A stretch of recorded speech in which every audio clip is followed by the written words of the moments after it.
Hello, my name is Catherine Neal and I'm with Lambeth, and we're leading on the project Reducing Invalid Planning Applications, which Rich just referred to, is RIPA for short. We're developing a tool to make online submissions of applications easier, more likely to provide a successful outcome in terms of actually submitting an application to the planning service, and that's known as valid in planning terms. We're collaborating with 6 other councils. You can see them all there: Buckinghamshire, Camden, Lewisham, Northumberland and Southwark. And together with Open Systems Lab and our developer and our user researcher, Ho Lam, there's the whole team you can see.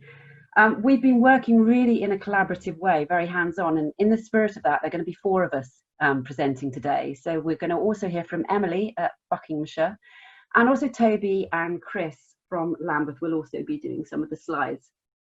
We're largely, like Rich has mentioned in that he's also part of this project, we're largely a non-digital team, but there are digital, more techie people within the team. But we're all passionate about the need for planning to be less opaque and brought into the 21st century for users and also councils. So what's the problem? Well, on average across the country, of all the householder applications councils receive, about 50% of those are invalid at the point of submission. So this means they're just not acceptable and they can't move on to be determined. This costs additional time and money to both applicants and councils, and is also really frustrating for both sides. And there you can see a graph which we pulled from a survey we did earlier this year, and you can see that across the combined stats, the majority are received invalid. So why are they invalid? Well, often they're simple reasons like a missing fee, which is crazy because fees are set and they're a standard thing set. So that should be really easy to get right. On the screen there, you can also see the ranked combined figures from a survey we ran earlier this year, which shows how frequently the same issues are experienced and repeated across the country. And there you can see that one of the 2 most common reasons for an invalid application are elevations. I mean, that's kind of fundamental to a planning application. And also the application form being filled in incorrectly, which is well, why is the application form so difficult? Right, so who are our users? Throughout the project, we put a lot of effort into identifying our users so that we can design our project better around their needs. There are 4 main user groups that we've identified. So applicants, firstly, consisting of citizens and businesses who want to submit a planning application. Then we've got agents acting on their behalf. Next, we've got planning authorities. So that's any council that processes planning applications. And finally, data maintainers and users, the people responsible for collecting, updating, or publishing planning data. So we've really benefited from all of the 6 partners being really engaged and working collaboratively.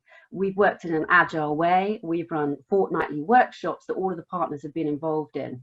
And having that expertise in the room for those workshops from all sorts of different disciplines, from planners, from policy, from finance, has really, really benefited the project. We've also done lots of user testing, which has been a revelation to all of us. You tested on iterations of the design with paper mock-ups and wireframes and so on, held show and tells, tweeted, and generally worked in the open. Hello everyone, just double check, is my microphone working? Yes, it is. Fantastic. So moving on to our outputs that we've sort of delivered over alpha and beta so far. So early on in the project, we started by comparing our partners' validation lists to identify all the documents we currently ask for validation, to understand when they are required and gain sort of general understanding of the validation process at present. Where possible, we've looked for opportunities to adopt common approaches to validation, as well as try to utilise GIS data and information provided by applicants to define the requirements. You can see this work by clicking the link at the bottom of this slide. I'm sure the slides will be circulated after this presentation. Moving on to the next set of outputs. So we undertook a huge exercise of reverse engineering all of the documents we ask for at validation, breaking them down into structured data and compiling them into a schema, sort of a bit like this. So this has ended up with effectively a list of all of the data that we currently ask for planning applications. The last output, the tool itself. So these data requirements have been structured into questions that applicants answer in order to submit their planning application. Applicants are only asked questions relevant to their proposal, and the tool prevents submissions from happening before the user can click submit. So we have a prototype at the moment. You can have a little play with it by clicking the link at the bottom of this slide to get a feel for the user experience of the tool. Thanks, Emily. So we're also actively looking at different metrics to measure the benefits from time saved to the cost of the application. And you can see there some of the things that we're capturing. But we're also looking at non-monetary gains using, for example, customer surveys to measure customer satisfaction before, so as is now, and then also after, once we have our private beta, after the tool goes live into private beta. But we are also hoping to measure non-financial benefits to the council, such as enhanced experience for planners, and also better communication between the customer and the council. We've learned a lot through alpha and into beta. We've learned that digital planning will be much easier if planning policy is written in a more transparent and rules-based way.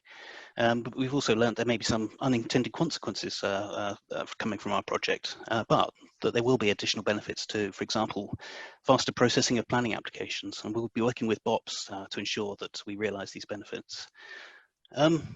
What we've learned in terms of design, some documents are less in scope than we thought than others, but others, such as drawings, are more in scope than we thought. The My Applications dashboard could also have huge benefits in future. For example, if it was extended to allow users to follow application progress and to communicate more effectively with officers. We've also learned from our user research. Council interpretations of GDPR caused us problems initially getting in touch with users in some councils.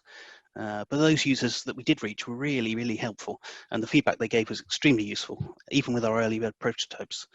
Asking the users about their expectations for the system gave us some really great insights, and we really recommend testing early and testing often. So what's next? One thing that we're going to be doing is to continue holding joint workshops between us at the RIPA team and the team working on BOPS, the back office planning system, led by Southwark. So we're going to try and identify opportunities for further collaboration. We'll also be working more closely with Camden's inclusive digital place-based engagement project, which Rich just took us through. We're going to have a private beta for lawful development certificates up and running for December of this year, and one for householders good to go by March of 2021. So a lot more exciting work moving forwards. And yeah, watch this space. Thanks, Chris. So well, finally, to wrap up, that's our project website there, ripa.digital. And you can find links to all of our past show and tells and the whole project log for alpha and for beta. We're blogging all the time on Medium, and we're tweeting at Digital Plan Tech.